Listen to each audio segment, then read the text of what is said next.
মাই god, আমি এগুলা নিতে পারবো না। এই, আমি কি তোমাদের বাসার কাজের মেয়ে? হ্যাঁ, আমার বান্দি মনে হয়?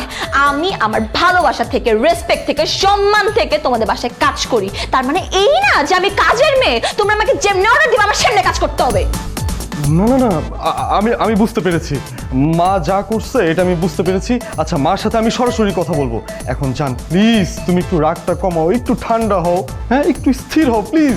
এই খবরদার আমার জান রাখবা না।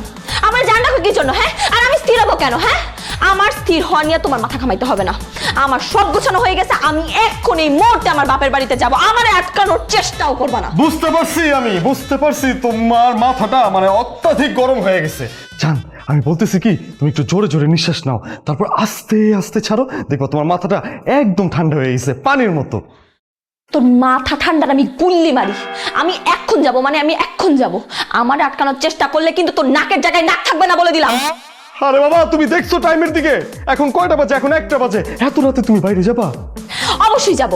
আমাকে যেভাবে অপমান করা হয়েছে, এরপরেও যদি আমি এই বাড়িতে থাকি তাইলে আমি কুত্তার খাই।